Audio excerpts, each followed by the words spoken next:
যশোরের যুবকেরা ভালো করে বলো তো, এই জীবনের মালিক কে?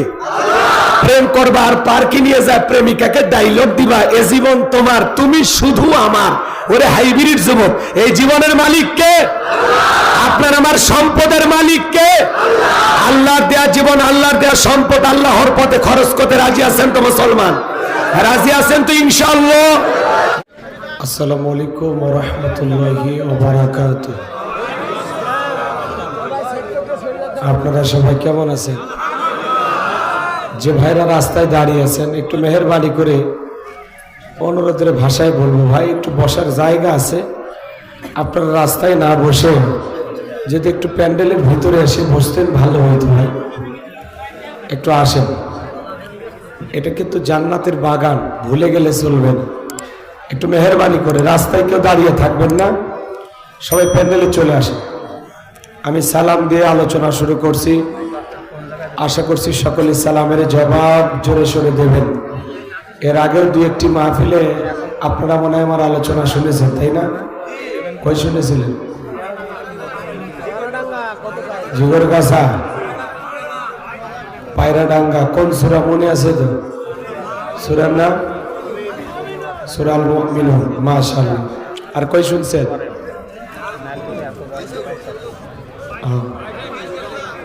22 সালে শুনছেন? 22 ও বুঝতে পারছি, ওই জায়গায় হয় নাই, ওই যে একটু গন্ডগোল হয়েছিল, তাই না? বুঝতে পারছি। ঠিক আছে, আমি সালাম দিয়ে আলোচনা শুরু করছি। একটু দাঁড়ানো ভাইরা একটু আসেন, ভিতরে আসেন। আসসালামু আলাইকুম ওয়া রাহমাতুল্লাহি ওয়া বারাকাতুহু। ইন্নাল হামদালিল্লাহিল আকরামিল্লাযী খালাকাল ইনসানা ওয়া কাররামাহু ওয়া 'আল্লামাহু মিনাল বায়ানি মা লাম ইয়ালাম।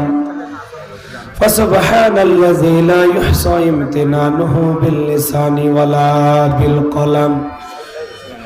نشهد أن لا إله إلا الله وحده لا شريك له ونشهد أن سيدنا وسندنا وحبيبنا ومولانا محمدا عبده ورسوله الذي أرسله بالحق بشيرا ونذيرا وداعيا إلى الله بإذنه وسراجا وقمرا منيرا.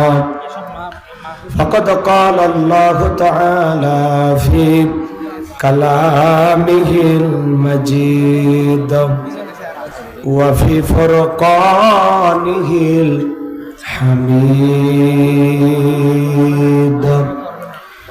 সকলে জবান সেরে মোহাব্বতে আওয়াজ দিয়ে পড়ুন, আউযু বিল্লাহি মিনাশ শাইতানির রাজীম।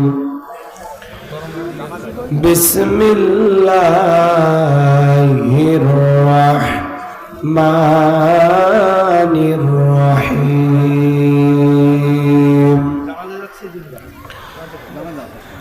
الذين إذا ذكر الله وجلت قلوبهم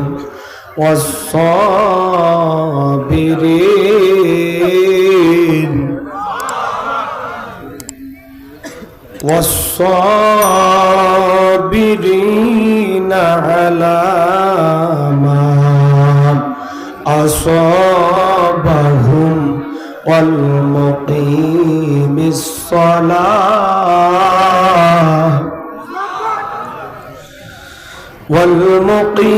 الصلاة ومما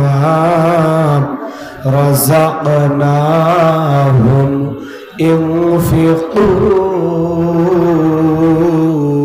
ينفقون.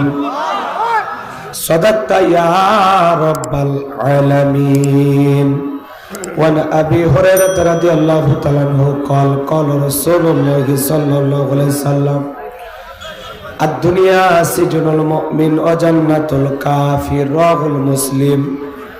وقال تعالى في شأن حبيبي إن الله وملائكته يصلون على النبي يا أيها الذين آمنوا صلوا عليه وسلموا تسليما شكل درود إبراهيم قرآن اللهم صل على محمد وعلى آل محمد كما صليت على إبراهيم وعلى آل إبراهيم إنك حميد مجيد اللهم بارك على محمد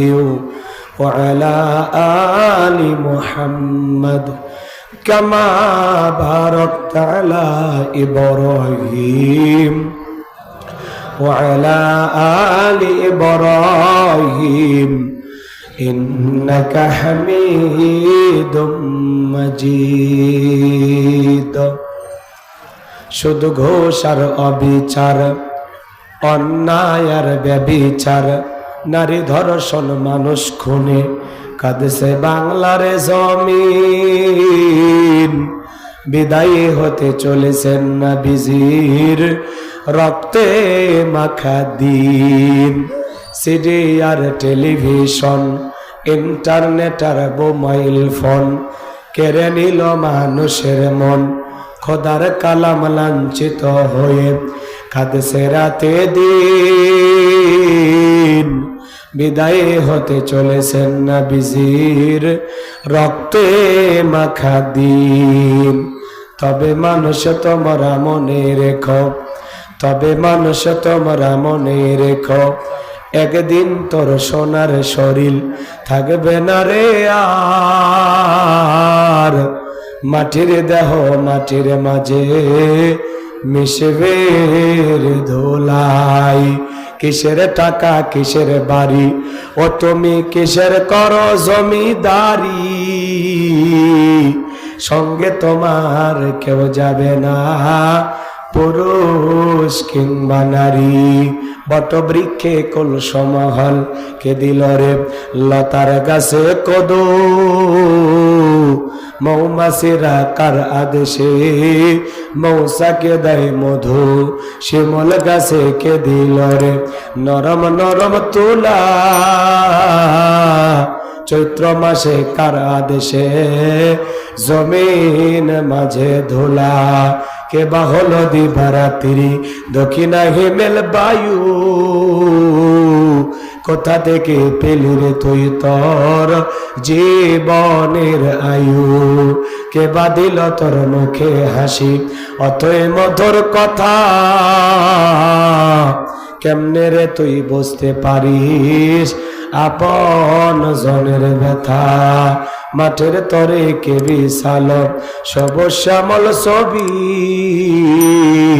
সকাল বেলায় কেউ উঠাই রে আবে রাঙ্গা রবি পাখির কণ্ঠে কে দিল রে মিষ্টি মধুর গান চিন্তা করে দেখো রে মানুষ সবই মহান আল্লাহ তাআলার দান লা ইলাহা ইল্লাল্লাহ জোরে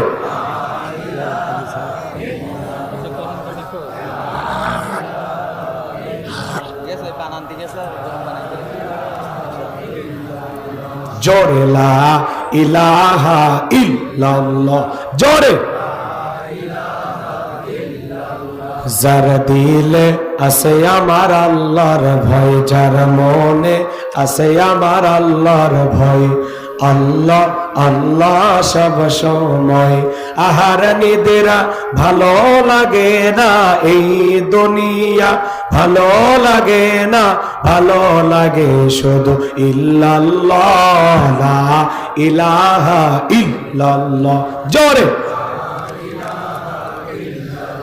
জোরে লা ইলাহা রাস্তার লোকগুলোকে ভিতরে নিয়ে আসে একটা লোক পাতা জোরে লা ইলাহা ইল্লাল্লাহ, জোরে। যারা রাস্তায় আছেন ভাই একটু ভেতরে বসেন। লা ইলাহা ইল্লাল্লাহ, লা ইলাহা ইল্লাল্লাহু মুহাম্মাদুর রাসূলুল্লাহ।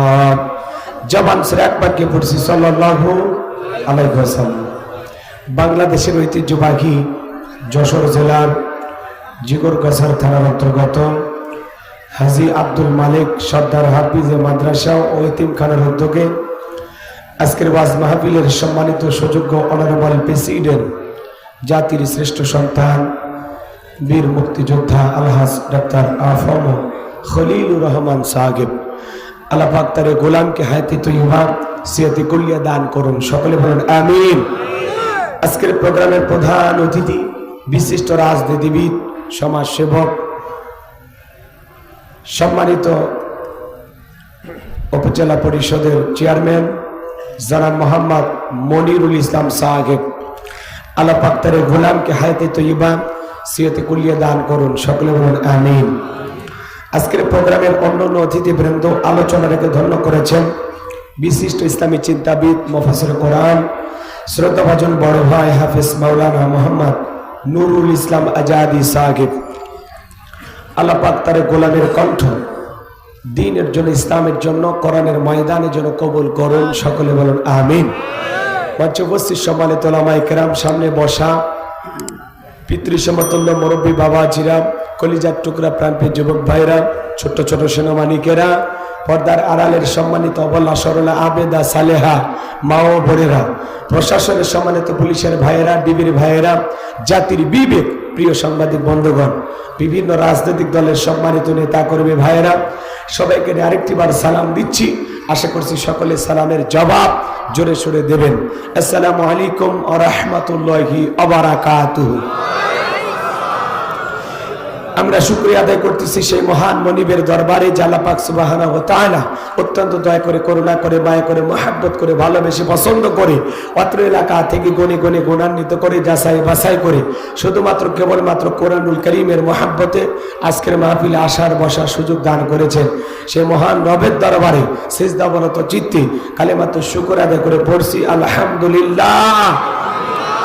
লক্ষ কোটি দরুদ সালাম মানবতার শ্রেষ্ঠ বন্ধু বিশ্বনবী, বিশ্বনেতা, যে নবী আইয়ামে জাহিলিয়াতের যুগে আগমন করে অসভ্য মানুষগুলোকে সভ্য বানিয়েছেন, অভদ্র মানুষগুলোকে ভদ্র বানিয়েছেন, কোরআন নামের সংবিধান দিয়ে কোরআনের রাজ কায়েম করিয়া সোনালী যুগ পাহাড় দিয়ে মদিনার পাক ভূমিতে শায়িত আছেন। সে রাসূলের প্রতি কলিজা ভরা মহব্বত নিয়ে পড়ছি দরুদ সালাম, সকলেই পড়ুন সাল্লাল্লাহু আলাইহি ওয়াসাল্লাম। সম্মানিত ভাইরা, আজকের প্রোগ্রামে আসতে পেরে, বসতে পেরে আপনারা খুশি না বেজার? কারা কারা বেজার দুই হাত তুলে দেখান তো দেখি। কি আপনারা বেজার? না বুঝে তুলেছেন তাই না?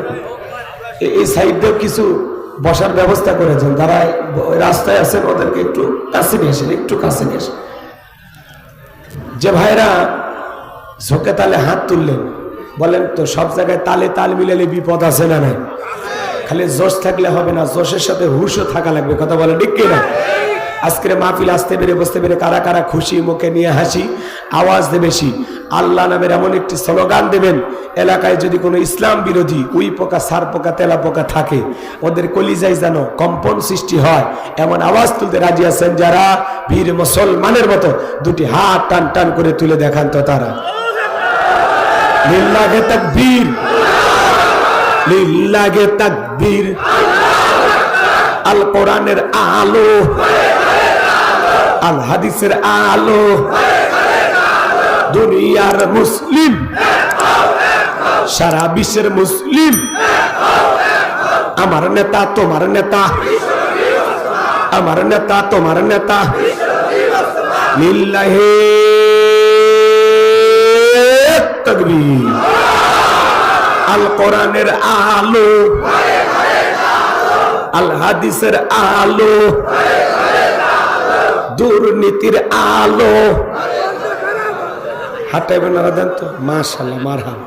আস্তে কারণ আগে যেন না লাগে, হাত নামান। অনেকে ঝোঁকে তালে বলেই ফেলেছেন দুর্নীতির আলো ঘরে ঘরে যান। বাংলাদেশে দুর্নীতি দমন কমিশন আছে না নাই? এরপরে দুর্নীতি কমেছে নাকি ডিজিটাল কাজে বেড়েই চলেছে? দিন যত গড়াচ্ছে দুর্নীতির পাল্লা তত ভারী হচ্ছে। কথা বলেন ঠিক কিনা? আমরা চাই আমাদের প্রিয় মাতৃভূমি বাংলাদেশ দুর্নীতি মুক্ত আল্লাহ কবুল করেন, চিল্লা বলেন আমিন। আমরা চাই আমাদের বাংলাদেশ যৌতুক মুক্ত আল্লাহ কবুল করেন, চিল্লা বলেন আমিন। আমরা চাই আমাদের বাংলাদেশ মাদক মুক্ত আল্লাহ কবুল করেন, চিল্লা বলেন আমিন। আমরা চাই আমাদের বাংলাদেশ নাস্তিক মুক্ত আল্লাহ কবুল করেন, চিল্লা বলেন আমিন।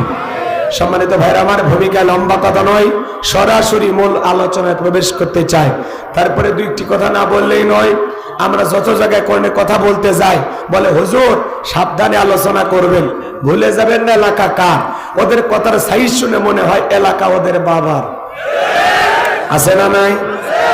আওয়াজ দিলে পুরুষের মতো দেবেন, আমি করব ওয়াজ, আপনারা দেবেন আওয়াজ, জবাব দেবেন ঠিক ঠিক, আলোচনা হবে কমপ্লিট। শ্রোতাদের স্পিরিটে বাড়ে, বক্তার হিট, আলোচনা হবে জায়গা মতো ফিট।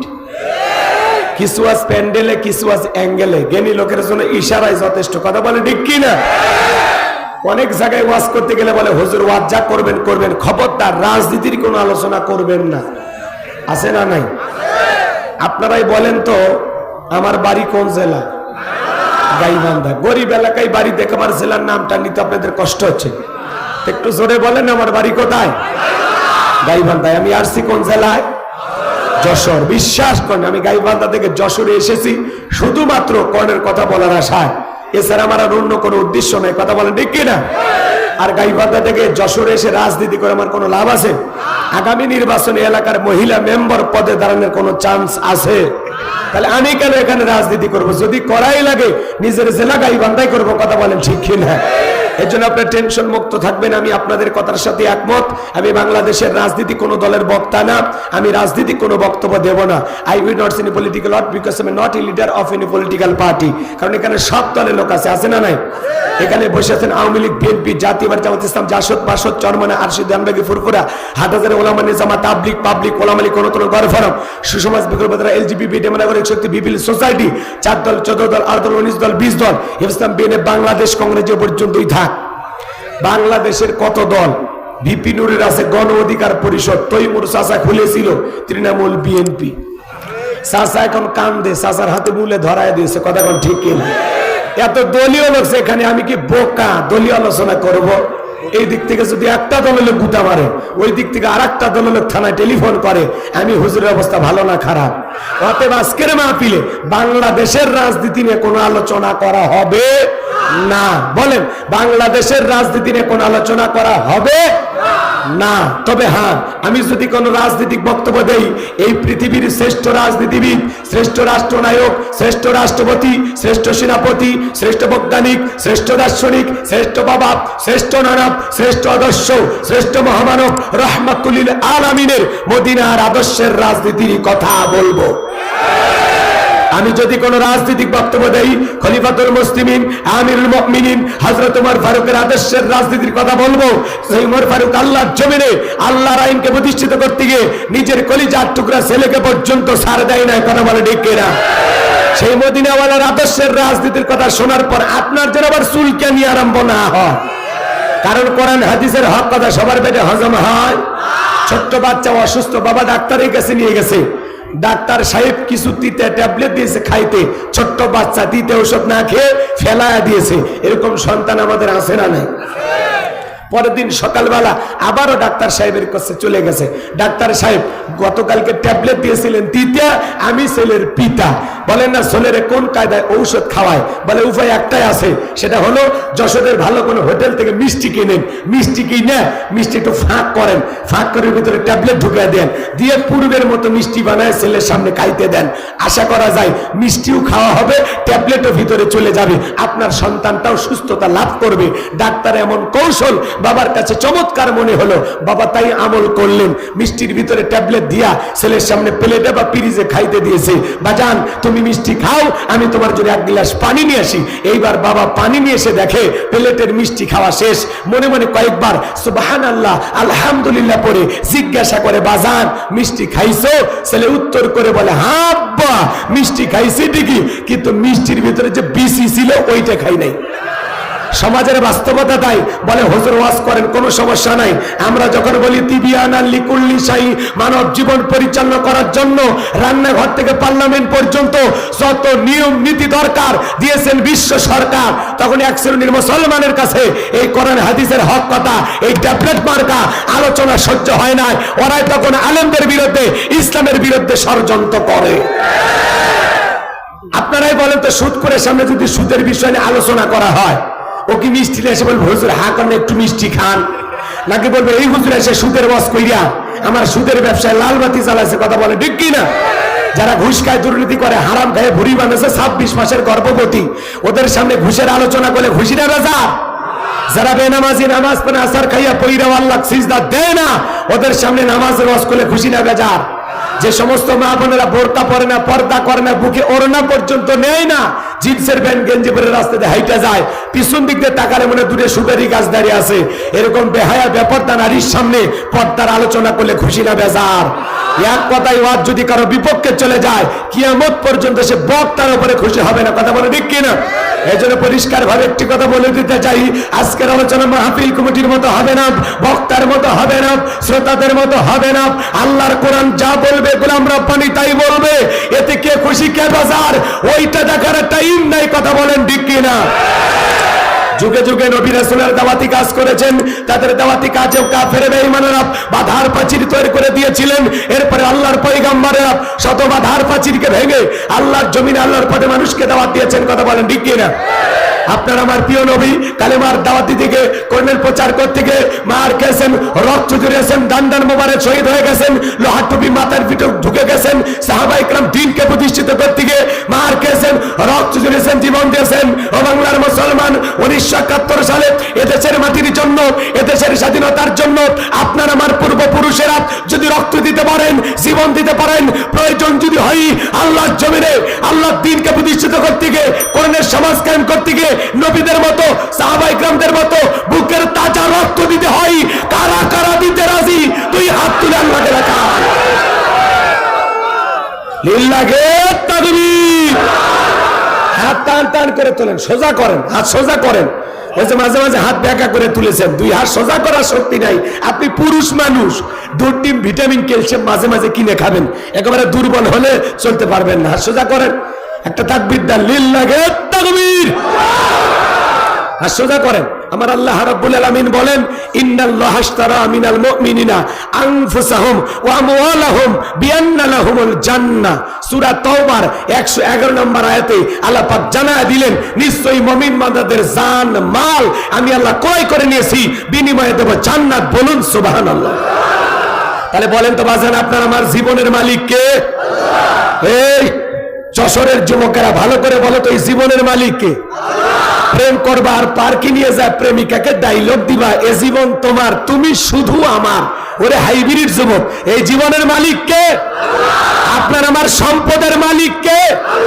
আল্লাহর দেয়া জীবন, আল্লাহর দেয়া সম্পদ আল্লাহর পথে খরচ করতে রাজি আছেন তো মুসলমান? রাজি আছেন তো ইনশাআল্লাহ? রাজি আছেন তো ইনশাআল্লাহ? বাম হাত নামান, শুধু ডান হাত তুলে রাখেন। আল্লাহ রাব্বুল আলামিন বলেন, ইল্লা আসহাবাল ইয়ামিন ফি জান্নাতি ইয়াতাসাআলুন। সূরা মুদ্দাসিরের ভিতরে আল্লাহ পাক জানায়া দিলেন, ডানপন্থী যারা জান্নাতের বাগানে থাকবে তারা। বলেন সুবহানাল্লাহ। কোনো কথা হবে না। কিছুক্ষণ আগেই বললেন হুজুর জীবন দিতে রাজি, রক্ত দিতে রাজি। আপাতত জীবন রক্তের দুইটার কোনোটাই দেয়া লাগবে না।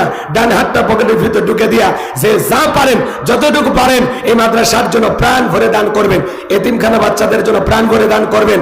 কয়েকজন হাফেজের মাথায় সম্মানের পাগড়ি পরায় দিলাম, তাদের মহাব্বত ভালোবাসে সবাই দান করবেন। সোজা ডান হাত নিজের পকেটে দেন, অন্য কারো পকেটে হাত দিয়ে পকেট মেরে বলে মার খেন না। সবাই পকেটে হাত দেন, আমিও দিচ্ছি, দেন সবাই পকেটে হাত দেন। ছেলে পেলে যারা আসো ব্যাগ নিয়ে, রুমাল নিয়ে, চাদর নিয়ে, যার কাছে যা আছে খেলা হবি সবাই যাচ্ছে। সবাই একটু মেহরবানি, কই আপনাদের লোকজন কই? সবাই পকেটে হাত দেন, সবাই পকেটে হাত দেন। আল্লাহ সবাইকে দেওয়ার তৌফিক দান করুন। জোরে বলেন আমিন। 2-1 মিনিটের মধ্যে তাড়াতাড়ি দেন, তাড়াতাড়ি দেন। যারা 5-10 হাজার 1-2 লাখ টাকা দেবেন আমার হাতে দেন, আমি মুসাফির দিল থেকে দোয়া করে দেবো। আসেন দরবের ভাইরা আমার, তাড়াতাড়ি আসেন, তাড়াতাড়ি আসেন। ছেলে পেলে ব্যাগ নিয়ে, রুমাল নিয়ে, কই কি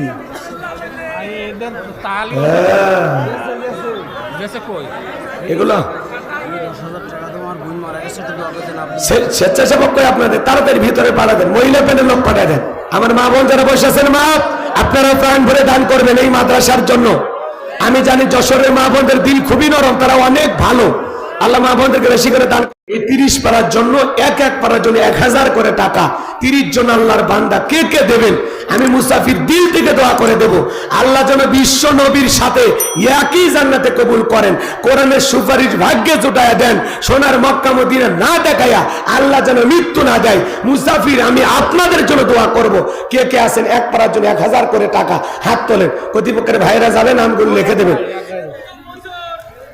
মনসুর ভাই এক পারার জন্য 1000 টাকা, আল্লাহ কবুল করেন, জোরে বলেন আমিন। আল্লাহ তার হায়াত বাড়া দেন, জিন্দিগির গুনাহগুলো মাফ করে দেন, জোরে বলেন আমিন। এবার 2 নাম্বার পারা, আল্লাহর কোরআনকে ভালোবেসে, কোরআনের মহব্বতে। কি নাম ভাই? কি নাম? আব্দুল মান্নান ভাই। তাড়াতাড়ি কই আব্দুল মান্নান ভাই দ্বিতীয় পারা, আল্লাহ কবুল করেন, কোরআনের সুপারিশ ভাগ্যে জোটায় দেন। 3 নাম্বার পারা, আল্লাহর কোরআনকে ভালোবেসে। কে আছে যে হুজুর আমি দেবো ইনশাআল্লাহ? কি নাম ভাই? হ্যাঁ, মাহবুবুর রহমান। আল্লাহর কোরআনকে ভালোবেসে 3 নাম্বার পারার জন্য 1000 টাকা, আল্লাহ কবুল করেন, জোরে বলেন আমিন। আর কে আছেন 4 নাম্বার পারা, আল্লাহর কোরআনকে ভালোবেসে, কোরআনের মহব্বতে? মুসাফির আপনার জন্য দোয়া করব বাজান। কি নাম বলেন? কত টাকা পয়সা কত দুনিয়াতে খরচ হয়ে যায় ভাই? কি নাম? হাশেম আলী তরকারি বাজার, আল্লাহ কবুল করেন, জোরে বলেন আমি। 4 নাম্বার পারা হয়ে গেছে। 5 নাম্বার পারা, আল্লাহর কোরআনকে ভালোবেসে। ভাগ্যবান ব্যক্তি কে? হাত তোলেন, হাত তোলেন। সোনার ভাই আমার, কলিজার ভাই আমার, হাতটা তোলেন। কি নাম বলেন? 1000 টাকা। 5 নাম্বার পারা, আল্লাহর কোরআনকে ভালোবেসে। কি নাম? বোরহান। 1000 টাকা মাদ্রাসায় পড়ে। মাশাআল্লাহ, বোরহান 5 নাম্বার পারার জন্য 1000 টাকা, আল্লাহ কবুল করেন, জোরে বলেন আমিন। 6 নাম্বার পারার জন্য 1000 টাকা, আল্লাহর কোন বান্দা? খুব দ্রুত দিলে দেন, না দিলে আলোচনায় চলে যাবে, আর কষ্ট দেব না। কি নাম বলেন? কি নাম ভাই? হাতটা তোলেন। শোনা ভাই, দুনিয়ার সম্পদ টাকা পয়সা দুনিয়াতে পড়ে থাকবে, একটু দিলটা নরম করে। সিরাজুল সারের দোকান 1000 টাকা। 6 নাম্বার পারা হয়ে গেছে, আল্লাহ কবুল করেন। 7 নাম্বার পারার জন্য 1000 টাকা, আল্লাহর কোন বান্দা? 1000 টাকা দেন। শোনা ভাই আমার দেন। অনেক ফুলের চাষ আপনারা করেন, কোটি কোটি টাকার ফুল বিক্রি করলেন 14 ফেব্রুয়ারিতে। বাংলাদেশে প্রায় 300 কোটি টাকার উপরে ফুল বিক্রি হয়েছে। এই টাকাগুলো গেল কোথায়? সবাই একটু প্রাণ ভরে দেন। একটু খালি গরম, খালি গরম আছে ভাই, আছে? কে আছেন বলেন? 6 নাম্বার পারার জন্য 1000 টাকা। কি নাম? দেবেন না? বাংলাদেশের এমন কোন জেলা নাই যে জেলায় 30 জন চাইলে পাই নাই। আপনাদের এখানে পাবো কিনা আল্লাহ জানে। আল্লাহর কোরআনকে ভালোবেসে রসুলের সুপারিশ ভাগ্যে জুটবে, আমি দোয়া করব ভাই। ওই যে চাচা মিয়া, কি নাম? হ্যাঁ, আতিয়ার রহমান। বাসা কোথায়? আচ্ছা, আপনারা চিনে নেন, ওনার বাসা বাদে দেখেন। হুজুর 1000 টাকা 6 নাম্বার পারার জন্য, আল্লাহ কবুল করেন। 7 নাম্বার পারা, মরহুম হাজি নূর বক্সের ছেলে 1000 টাকা এক পারার জন্য। 7 পারা হয়ে গেছে, আল্লাহ কবুল করেন, জোরে বলেন আমিন। আল্লাহ তার বাবার কবরকে জান্নাতের বাগান বানিয়ে দেন, জোরে বলেন আমিন। এবার 7 পারা হয়ে গেল। 8 নাম্বার পারা, আল্লাহর কোরআনকে মহব্বত করে। কি নাম? খুব দ্রুত গতিতে। কি নাম? জাহাঙ্গীর স্যার বলেন। কি নাম? আছেন কেউ? আছেন? হ্যাঁ, নাই আর কেউ নাই? না, সভাপতি সাহেব দিবে তো ওনাকে। জি জি, কি নাম? কাশিম আলী একজন। এক পারার জন্য 1000 টাকা, আল্লাহ কবুল করেন। 8 নাম্বার পারা হয়ে গেছে, আল্লাহ কবুল করেন, জোরে বলেন আমিন। 9 নাম্বার পারার জন্য 1000 টাকা। কি নাম বলেন ভাই? দেন, দিলে দেন, না দিলে বয়ান করি, চলেন, কষ্ট দেওয়া যাবে না। আছেন কেউ? আছেন, দেবেন?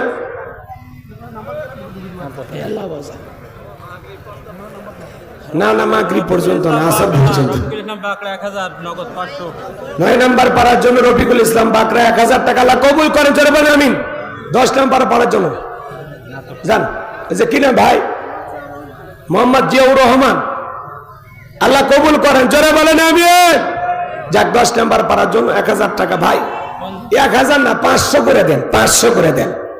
এরকম কেউ নাই যে হুজুর আমরা 1000 টাকা দেওয়ার সামর্থ্য নেই, আমি 500 দেবো। হোক, 11 নাম্বার পারার জন্য 500 টাকা নেব। এই যে তরিকুল ইসলাম 11 নাম্বার পারা 1000 টাকা, আল্লাহ কবুল করেন। এ বাবাজি 500। কি নাম? হ্যাঁ, 500 টাকা। কি নাম?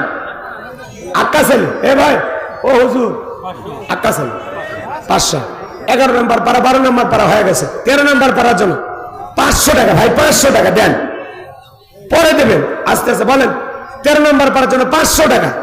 আল্লাহর কোন বান্দা দেবেন? হাতটা তোলেন সোনা ভাই আমার, মহাব্বত করে হাত তোলেন। নাই নাই নাই, 13 নম্বর পারার জন্য 500 টাকা দেওয়ার মতো কেউ নাই।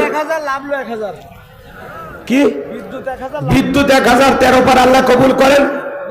লাভলু 1000, 14 পার আল্লাহ কবুল করেন। জোরে বলেন আমিন। এবার 15 নম্বর পারার জন্য 500 টাকা। কুতুব ভাই 1000, 15 নম্বর পার আল্লাহ কবুল করেন। জোরে বলেন আমিন। রিজাউল ভাই 500 টাকা, 16 পার আল্লাহ কবুল করেন। জোরে বলেন আমিন। ভাই কিনা ওই যে টাকা দেবে নিয়ে আসেন, নিয়ে আসেন 17 নম্বর পারার জন্য। মঈনুদ্দিন সর্দার 2 পারার জন্য, তাহলে 17, 18 হয়ে গেছে। আল্লাহ কবুল করেন। জোরে বলেন আমিন। আল্লাহ তার হাত বাড়া দেন, জিন্দিগি তাই না, এটাই ভালো। রাতের বেলা অনেক ব্যস্ততা থাকে, ঠিক আছে, আর কথা বাড়াবো না। টাকাগুলো নেন ভাইয়া, টাকাগুলো এক জায়গায় নেন। না না আমি আর না, আমি যে একটু গরম পানি চাই, মরে গেলাম।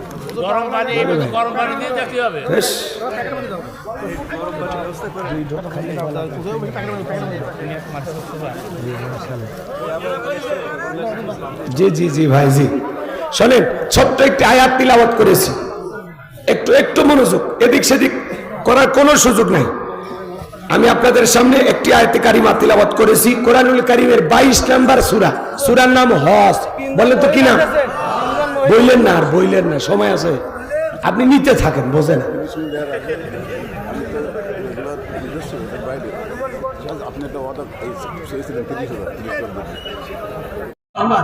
উনি তো মাদ্রাসার সাথে লেগেই আছেন বরাবর, সুখে দুঃখে সবসময় পাশে থাকেন, অনেক দেন। তারপরে আজকের মাহফিলে সভাপতি, ওনার স্ত্রী এবং ওনার পক্ষ থেকে আজকের মাহফিলে 30,000 টাকা জোরে কোন মারহাবা, লিল্লাহি তাকবীর। আল্লাহ কবুল করেন, হায়াত বাড়ায় দেন, জিন্দেগির গুনাহগুলো মাফ করে দেন, তার পরিবারের উপর খাস রহমত বরকত নাজিল করেন, তাদের দাম্পত্য জীবনকে আল্লাহ হযরত আলী আর ফাতেমার মতো কবুল করেন। জোরে বলেন আমিন। তার প্রিয়তম স্ত্রীকে আল্লাহ ফাতেমার উত্তরসূরি হিসেবে কবুল করেন। জোরে কোন আমিন। আমি কথা বলবো পবিত্র কোরআনুল কারীমের কত নম্বর সূরা বললাম? 22। জোরে জোরে জোরে 22। সূরাটির নাম কি বললাম? হজ। মোট আয়াত আছে 78টি, রুকু আছে 10টি। বিশ্বনবীর মদিনার জিন্দেগিতে এই সূরাটি নাজিল হয়েছেন, বলুন আল্লাহু আকবার। আমি আপনাদের সামনে একটি আয়াতে কারিমা তিলাওয়াত করেছি, আয়াতের নাম্বার হলো 35। কত নাম্বার? কথা কয় না কে? এই যুবক, ডিসকভার গাড়ি আছে না, 135, খালি 100 বাদ দাও, থাকে কি? কথাকে বোঝা গেল? যুবক ভালোই তো বলছে নাকি? আয়াত নাম্বার কত? 35। যদিও আয়াত একটি আয়াতের ভিতরে আল্লাহ পাক 4টি বিষয় নিয়ে আলোচনা করেছেন। কয়টা? জোরে বলেন কয়টা? আমি দেখি তো 4টে শেষ করতে পারি কি, যদি সম্ভব হয় বলবো, না হলে 2-1টা তো বলাই লাগবে, তাই না? চলেন, কত নাম্বার আয়াত? 35। একটু জবান ছেড়ে সবাই আমার সাথে একটু মহব্বতে পড়েন। আউযু বিল্লাহি মিনাশ শাইতানির রাজিম। বিসমিল্লাহির রাহমানির রহিম। বিতাড়িত মুরতাদ শয়তানের কাছ থেকে আল্লাহ পাকের কাছে আশ্রয় প্রার্থনা চাচ্ছি। পরম করুণাময় দয়ালু আল্লাহ তাআলা নামে শুরু করছি। গরম পানি চাইতে চাইতে জীবন শেষ হয়ে গেল। এমন জায়গায় আছি, আনার আগে খুবই কর।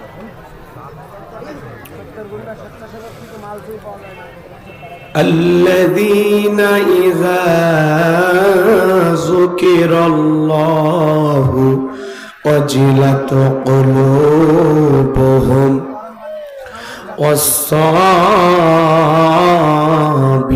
والصابرين على ما أصابهم والمقيم الصلاة ومما رزقناهم ينفقون. বিতাড়িত মুরতাদ শয়তানের কাছ থেকে আল্লাহ পাকের কাছে আশ্রয় প্রার্থনা চাচ্ছি। পরম করুণাময় দয়ালু আল্লাহ তাআলার নামে শুরু করছি। সূরার নাম হজ, আয়াত নাম্বার 35। কোরআন থেকে যদি আলোচনা করি আপনাদের কোনো সমস্যা আছে? বলে তো বাজান, এই কোরআনের মধ্যে কোনো ভেজাল আছে? কোনো মিথ্যা আছে? কোনো ধোঁকা আছে? থাকবে কি করে? কিতাবটি নাজিল করেছেন কে?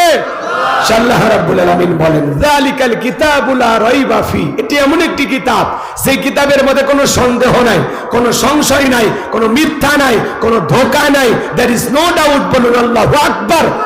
হুদাল লিল মুত্তাকিন, মুত্তাকি বান্দাদের জন্য গাইডলাইন হিসাবে, পথ প্রদর্শক হিসাবে আসমান থেকে কিতাবটি নাজিল করেছেন কে? সেই কিতাবের আলোচনা শুনে লাভ না লস? লাভটাকে আমার আল্লাহ জানায় দিলেন, ওয়া ইযা কুরিয়াল কুরআনু ফাসতামিউ লাহু ওয়া আনসিতু লাআল্লাকুম তুরহামুন। সূরা আরাফ আয়াত নাম্বার 204। আমার আল্লাহ রাব্বুল আলামিন জানায় দিলেন, তোমাদের সামনে যখন কোরআন পাঠ করা হয়, কোরআনের আলোচনা করা হয়, চুপ করে কান লাগিয়ে মনোযোগ সহকারে কোরআনের কথাগুলো শ্রবণ করো। যারা চুপচাপ কোরআনুল কারীমের কথাগুলো শ্রবণ করবে, আমার আল্লাহ রাব্বুল আলামিন আসমান থেকে তাদের উপরে আল্লাহর রহমত বৃষ্টির মতো নাজিল করবেন। বলেন সুবহানাল্লাহ।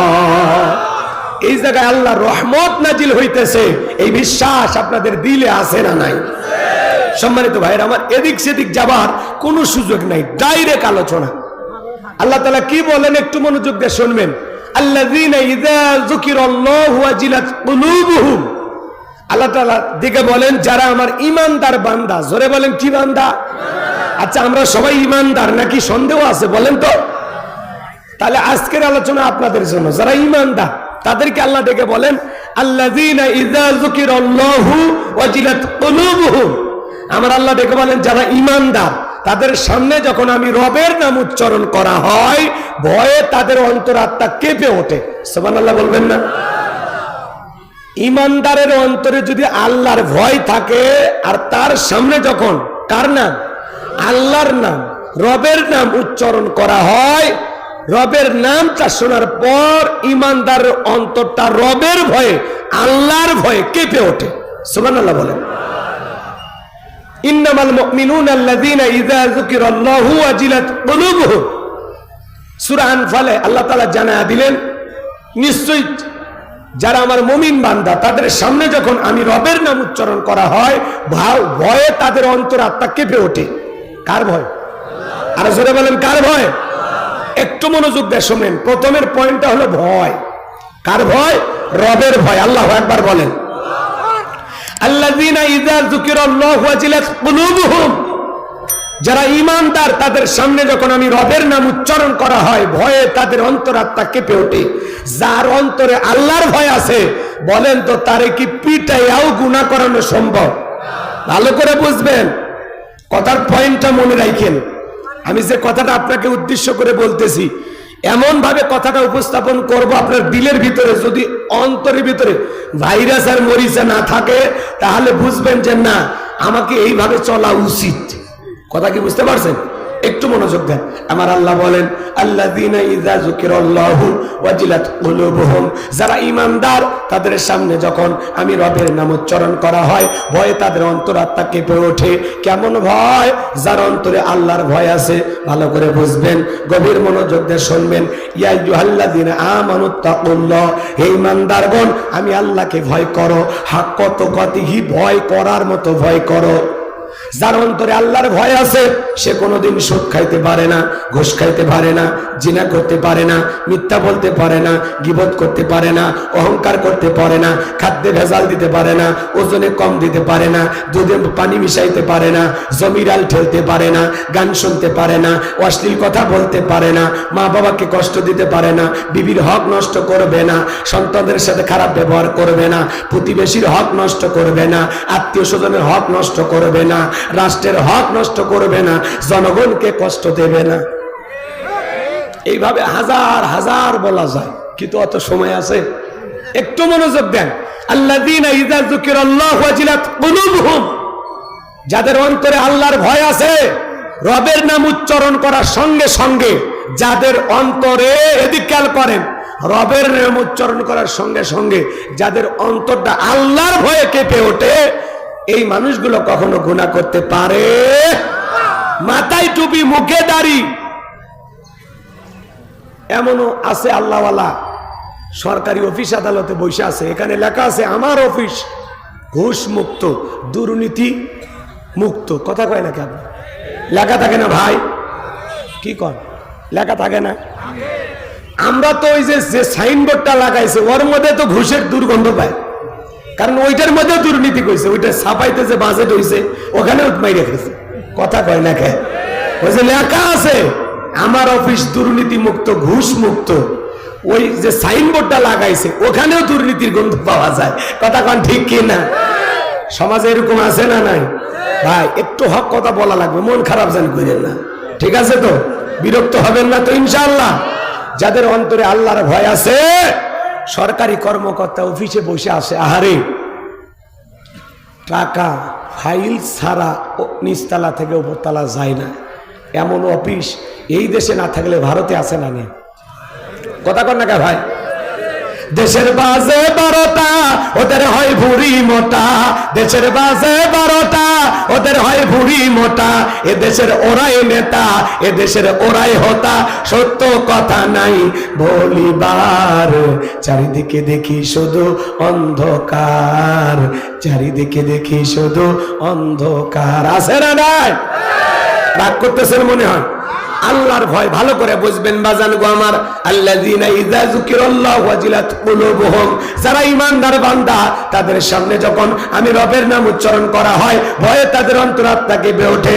যাদের অন্তরে আল্লাহর ভয় আছে তারা কখনো গুনাহ করতে পারে? জোরে বলেন পারে? খাদ্যে ভেজাল দিতে পারে না, ওজনে কম দিতে পারে না, মানুষকে ঠকাইতে পারে না, মানুষের সাথে প্রতারণা করতে পারে না। কথা বলে ঠিক কিনা? বিশ্বনবীর প্রিয় সাহাবী খলিফাতুল মুসলিমিন আমিরুল মুমিনিন হযরত ওমর ফারুক রাদিয়াল্লাহু তাআলা আনহু খেলাফতের দায়িত্ব পাওয়ার পরে তাহাজ্জুদের সালাত আদায় করার পর বিবিকে ডেকে বলে, ও আব্দুল্লাহর মা, রাঙা তরবারি দাও, ছদ্মবেশ ধারণ করে আমাকে দেখতে হবে জনগণ সুখে আছে না দুঃখে আছে। আল্লাহ খেলাফতের দায়িত্ব দিয়েছে, ঘরে বসে থাকলে চলবে না, জনগণের দুঃখ দুর্দশার খোঁজ খবর নিতে হবে। বলেন আল্লাহু আকবার। প্রিয়তমা স্ত্রী রাঙা তরবারি নিয়ে এসে দিলেন। স্ত্রীটাকে বলে, স্বামী গো, আপনি যে একা একা বাইরে যান, আপনার কি ভয় লাগে না? আপনার কি অন্তরে একটু ভয় লাগে না? হযরত ওমর ফারুক ডেকে বলে, বিবি রে, মুসলমানের নেতা হবে যারা, যাদের অন্তরে আল্লাহ ছাড়া দুনিয়ার কোনো ভয় থাকবে না। আর আমি যদি জনগণের জন্য ভালো কাজ করি, আমার নিরাপত্তা দেওয়ার জন্য আমার আল্লাহই যথেষ্ট। বলেন আল্লাহু আকবার। যারা খাঁটি শাসক, খাঁটি ইমানদার, ন্যায় পরায়ণ শাসক, এদের চলতে কোনো সিকিউরিটি লাগে না। কথা বল না কেন? হযরত ওমর ফারুক একা একা পথ চলতেছে, কেমন শাসক ছিল! সুবহানাল্লাহ বলেন।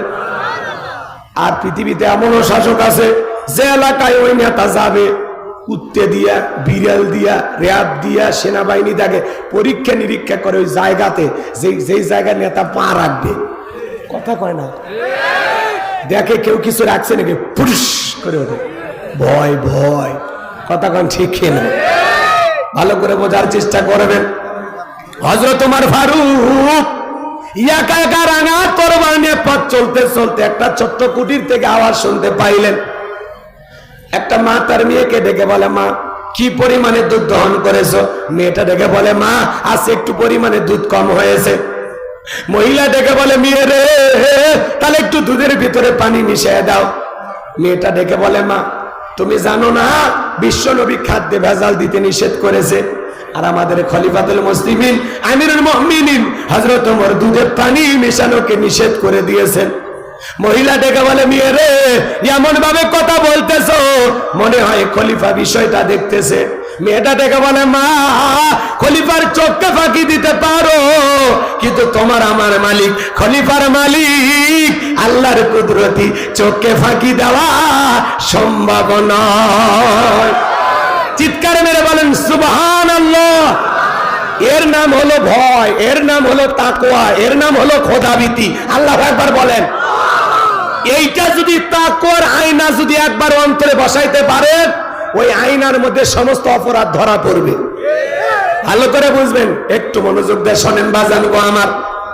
হযরত ওমর ফারুক এই মেয়েটার আচরণে মুগ্ধ হইয়া বাড়িতে চলে গেলেন। যা বলে, ও আব্দুল্লাহর মা, ছেলের বউ পাওয়া গেছে, বিয়ে করাইবা নাকি? সুবহানাল্লাহ কোন বলেন তো বাজান। হযরত ওমর ফারুক রাষ্ট্রের খলিফা, এই মেয়েটাকে ছেলের বউ বানাইতে চায় কি দেইকা? তাকওয়া দেইকা, খোদা ভীতি দেইকা, আল্লাহর ভয় দেখে। কথা কোন ঠিক কি না? যে মেয়েটা রাতে রাতে দুধে পানি মিশায় না, কার ভয়ে? আরো জোরে বলেন। এমন পুত্রবধূ ঘরে আনার দরকার আছে না নাই? তাহলে হযরত ওমর ফারুক তাকওয়া দেইকা, আল্লাহর ভয় দেখে পুত্রবধূ চয়েস করে। আর আমরা পুত্রবধূ চয়েস করি ওই বিশ্ব রোডে বৈশা চা খান, আর ওই সময় একটা মেয়ে চুল শ্যাম্পু করে অটো ভ্যানে চলে যায়, দেখে বলে যাক তো ভালোই লাগলো। কার মেয়ে খোঁজ খবর নেয়? আছে না নাই? যে মেয়েটা বেপরদাই কলেজে যাইতেছে, তাকে দেখে পছন্দ করে যদি আপনার পুত্রবধূ বানায় ঘরে নিয়ে আসেন, এই বেটার বউ কোনোদিন শ্বশুরকে রান্না করে খাওয়াবে না। কথা কন ঠিক কিনা? বউ চয়েস করা লাগবে কেমনে? আজকে পুত্রবধূ আমরা চয়েস করি এলোমেলো ভাবে। যে একটু যৌতুকের টাকা বেশি দিতে পারে তারে চয়েস করে। আছে না নাই? আপনাদের এলাকা অবশ্য এরকম নাই, যৌতুক অবশ্য যশোরে নাই বললেই চল। আমাদের এলাকার আঞ্চলিক ভাষায় একটা কথা বলি, মন খারাপ জান করেন না, ঠিক আছে? রাগ জান করেন না, করবেন নাকি?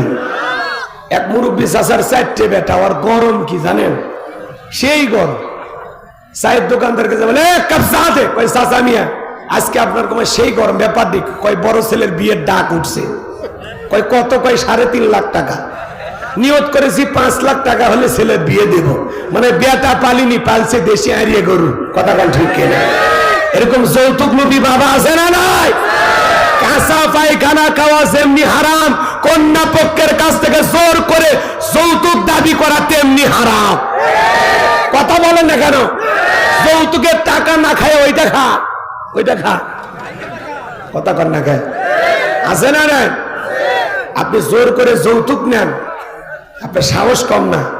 আজকে একটা মানুষের প্রতি জুলুম করে, যুবক, যে মা বাবাটা কষ্ট করিয়া লালন পালন করে একটা জীবন্ত ফুটান্ত গোলাপ 18 বছর 20 বছর যত্নে রেখা তোর মতো একটা অপরিচিত ছেলের হাতে তার মেয়েকে তুলে দিচ্ছে, কলিজা কাটে তুলে দিচ্ছে, তার উপর জুলুম করে মোটর সাইকেল নেওয়া, তার উপর জুলুম করে 2 লাখ 1 লাখ টাকা নিয়ে বিয়ে করো।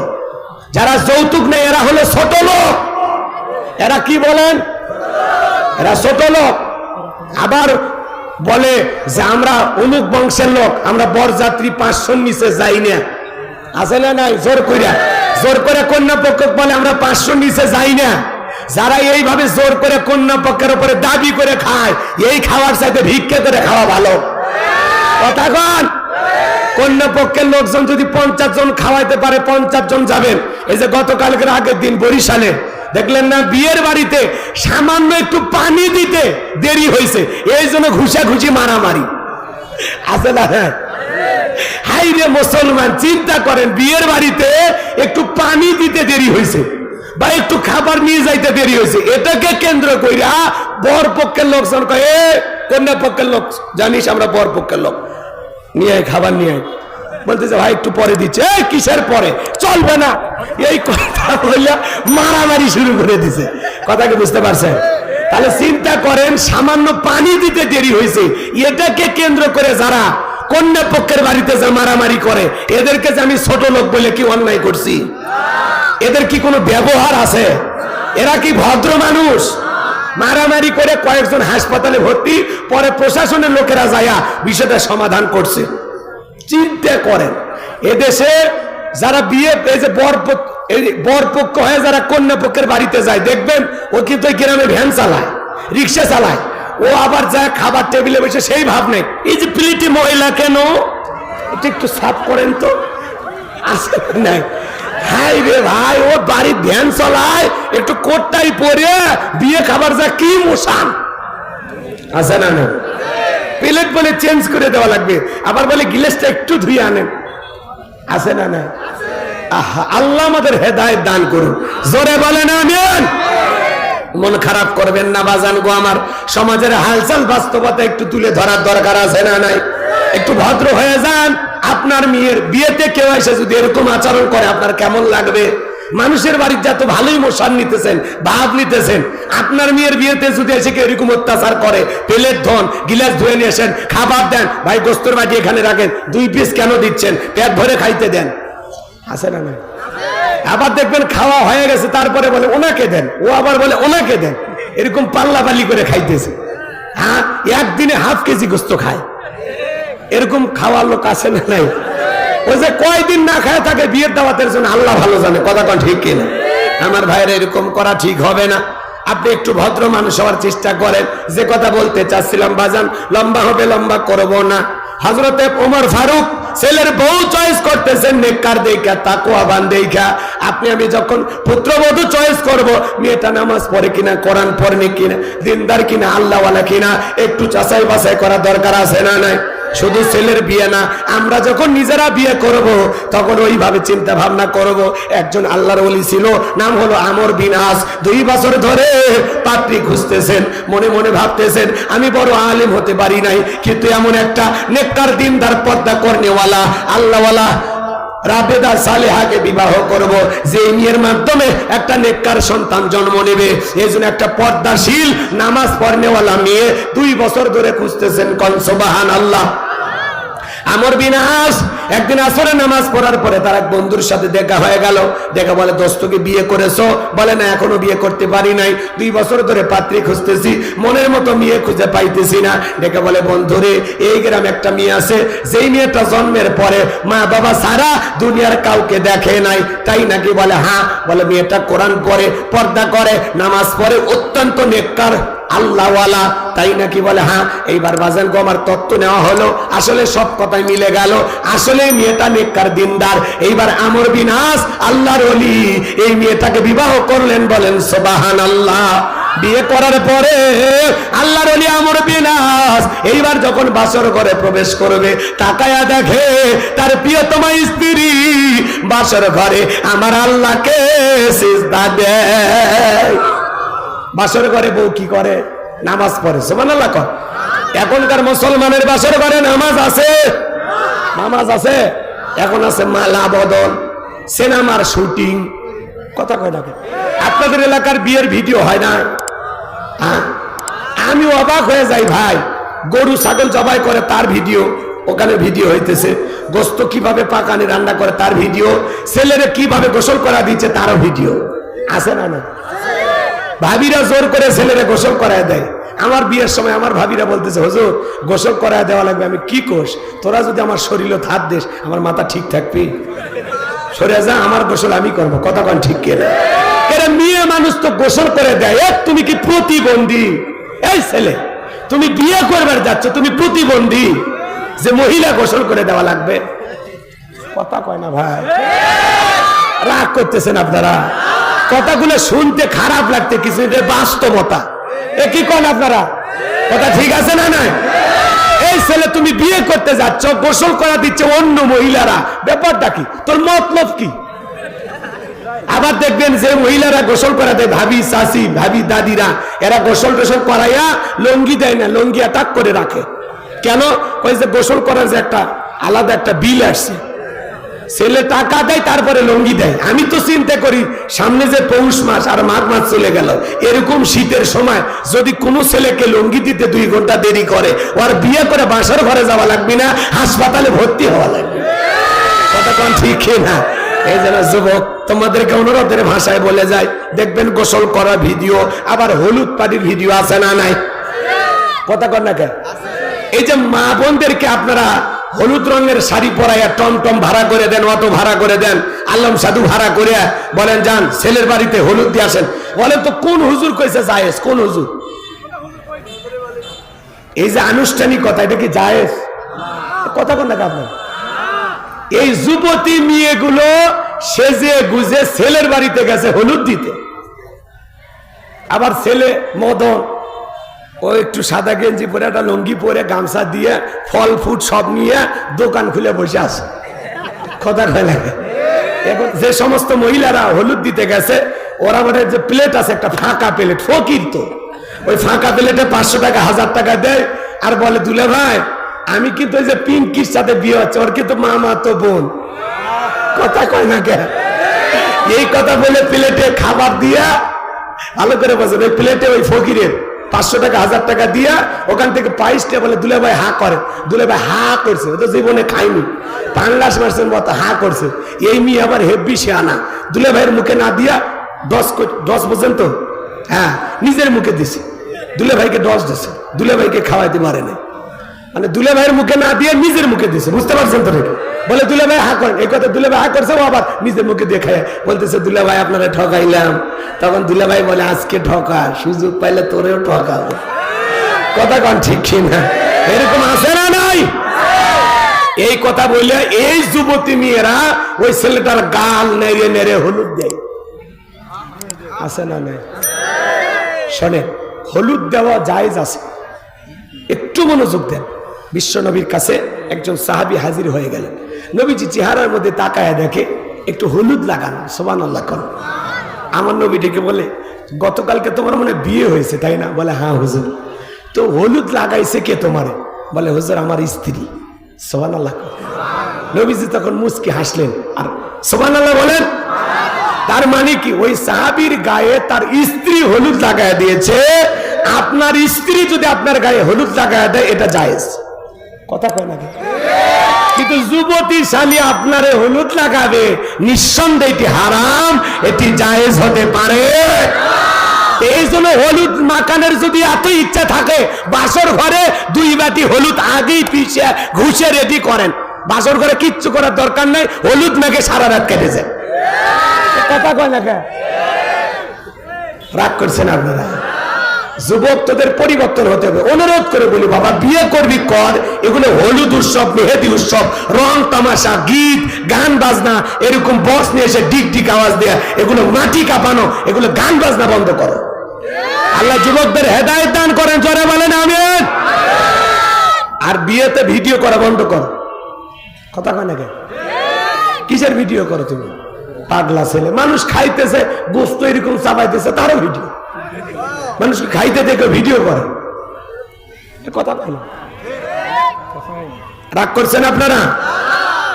আপনারাই বলেন, সবাই খাচ্ছে সেখানে যে ভিডিও কি দরকার?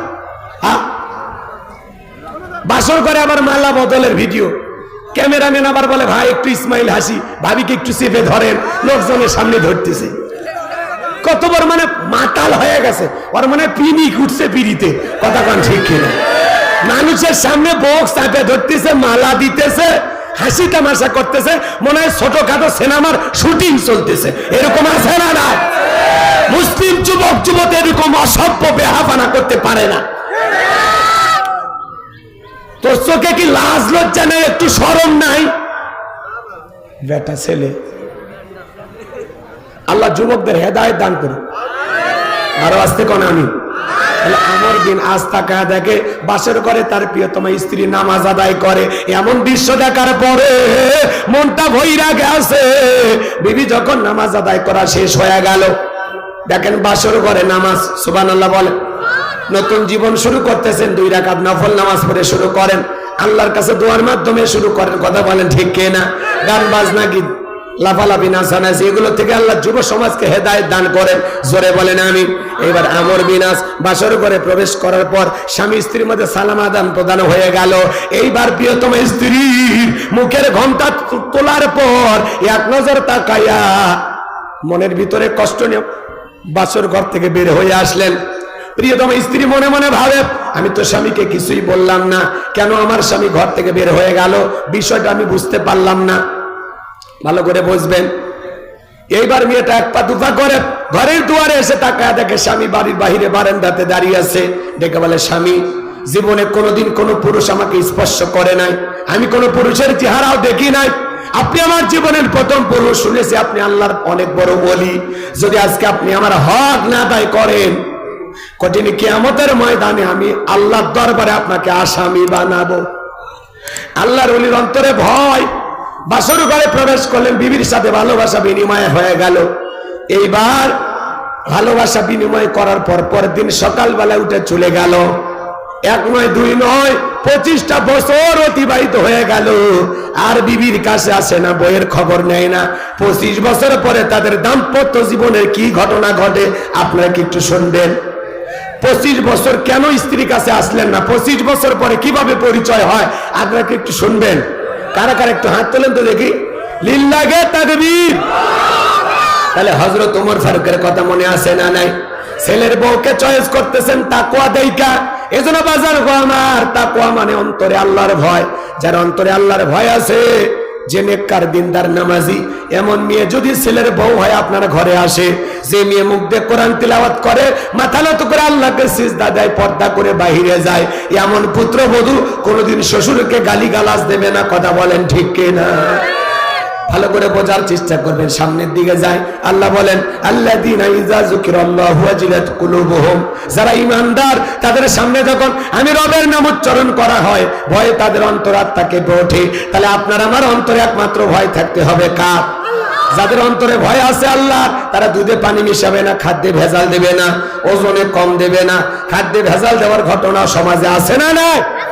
সিন্ডিকেটের মাধ্যমে খাদ্যে ভেজাল দিয়া প্রত্যেকটা জিনিসের দ্রব্যমূল্যের ঊর্ধ্বগতি, বাজারে আগুন লাগায়, মাল মজুত করে, 10 টাকার জিনিস 30 টাকা বাজারে দাম বাড়ায় দেয়। এরকম সমাজে আছে না নাই? যারা সিন্ডিকেটের মাধ্যমে প্রত্যেকটা জিনিসের দাম বাড়াইয়া জনগণের প্রতি জুলুম করতেছেন, আজ হোক কাল হোক আল্লাহর দরবারে প্রত্যেকটা টাকার জবাব একদিন দিতে হবে। কথা বলেন ঠিক কিনা? মদিনার বাজারে আমার নবীজি গেলেন, বিশাল একটা খেজুরের স্তূপ। আমার নবী খেজুরের স্তূপের ভিতরে হাত ঢুকিয়ে দিলেন, ভিতর থেকে কিছু খেজুর বের করলেন, তাকায় দেখেন খেজুরগুলো ভিজা। আমার নবী ডেকে বলেন, কি ব্যাপারে সাহাবী? ওপরের খেজুরগুলো শুকনো, ভিতরের খেজুরগুলো কেন ভিজা? ডেকে বলেন, হুজুর আজকে একটু পানি হয়েছে মদিনার আকাশে, এই জন্য একটু খেজুরগুলো ভিজে গেছে। আমার নবী ডেকে বলে, সাহাবী এমন কথা বলবা না, আজকে মদিনাতে কোনো বৃষ্টি হয় নাই। মনে রাখবা, এরকম প্রতারণা করা যাবে না। মান গাশা ফালাইসা মিন্নি, যে আমার উম্মতের সাথে প্রতারণা করে, আমার উম্মতকে ধোঁকা দেয়, সে আমার দলভুক্ত হতে পারবে না। এজন্য বাজার গো আমার, খাদ্যে ভেজাল দেওয়া যাবে না, ওজনে কম দেওয়া যাবে না। বিশেষ করে মাছের ব্যবসা যারা করে, গোছের ব্যবসা যারা করে, অনেক ক্ষেত্রে একটু ওজনে কম বেশি দেয়, এমন আছে না নাই? আবার যারা দেখবেন বাড়িতে বাড়িতে চাল ডাল ক্রয় করে, এরা নেওয়ার সময় বেশি নেয়, দেওয়ার সময় কম দেয়, আছে না নাই? এজন্য বাজান গো আমার, আল্লাহর ভয় যাদের অন্তরে আছে, এরা সুদ খাইতে পারবে না, ঘুষ খাইতে পারবে না, জিনা করতে পারবে না, জমিরাল চলতে পারবে না, খাদ্যে ভেজাল দিতে পারবে না, ওজনে কম দিতে পারবে না। আল্লাহর ভয়ে সকল গুনাহ থেকে কারা কারা নিজেকে বাঁচিয়ে রাখবেন? 2 হাত তুলে আল্লাহকে দেখান। আল্লাহর ভয়ে আজ থেকে আমরা শপথ গ্রহণ করব, কোন গুনাহ করব না। কোন গুনাহের কাজ করার আগে নিজেকে বলবে, তুমি এই চিন্তা যদি সামনে থাকে, তাহলে আপনি গুনাহ করতে পারবেন না, যে আমি যা করতেছি সব আমার আল্লাহ দেখতেছে। কথা বলে ঠিক কিনা? এবার 2 নাম্বার, আমার আল্লাহ রাব্বুল আলামিন বলেন, ওয়াস-সাবিরিনা আলা মা আসাবাহুম। আল্লাহু আকবার।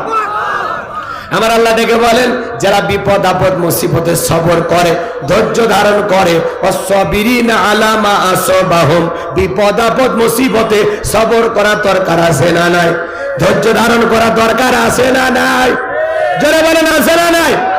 সবরকারী বান্দা হতে হবে, ধৈর্যশীল বান্দা হতে হবে। এই পৃথিবীতে ধৈর্যের পরীক্ষা দিয়েছিলেন আল্লাহর পয়গম্বর আইয়ুব আলাইহিস সালাম। একটু জোরে কোন সুবহানাল্লাহ। কি নাম বলছি? সবর।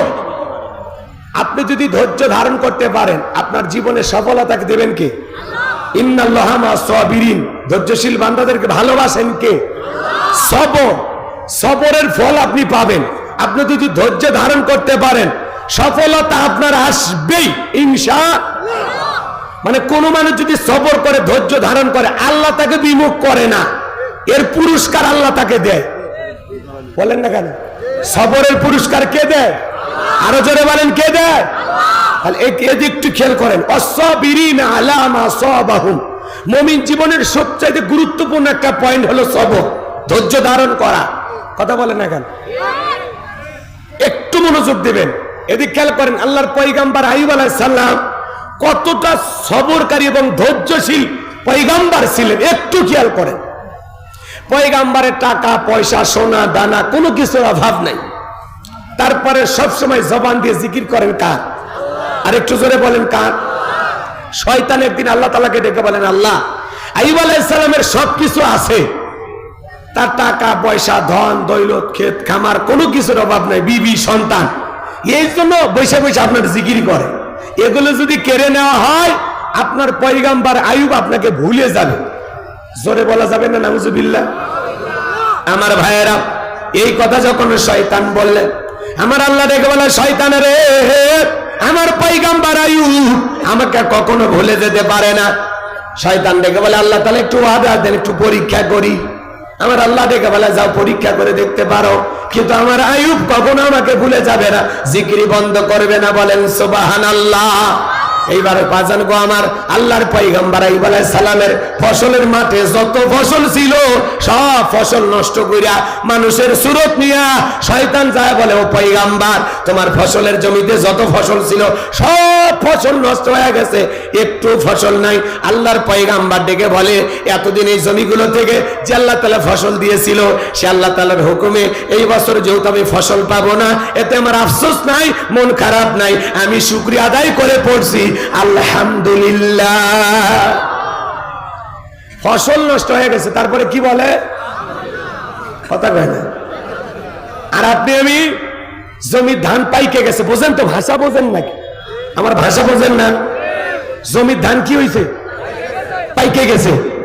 আপনি হয়তোবা 2 দিন পর কামলা দিয়া বা কৃষিক্ষেত্রে লোক লাগাইয়া এই ধানগুলো কেটে বাড়িতে নিয়ে আসবেন, কিন্তু ঠিক আল্লাহর কাছে দোয়া করে বলতেছেন, আল্লাহ একটু জমির ধানগুলো যেন খারাপ থাকে।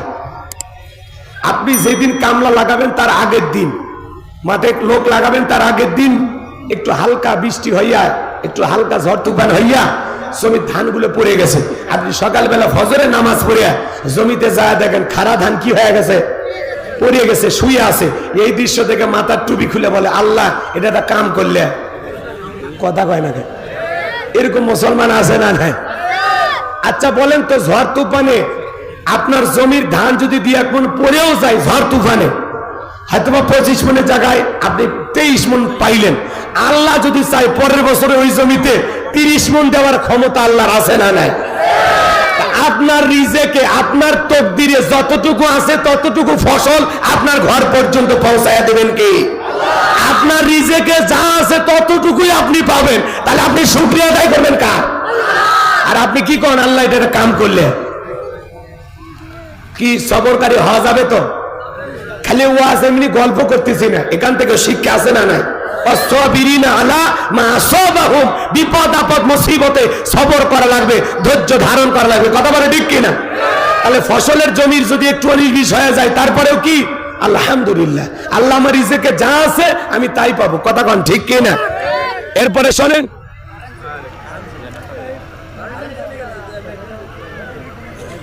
জেলাটা তো চলেই।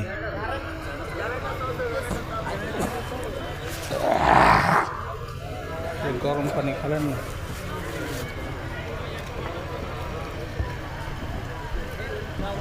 দোয়া আপনি মুসাফির মানুষ, আপনি করবেন, তার আগে সভাপতি 5টা শেষ করবেন। 5টা সময় কম তো।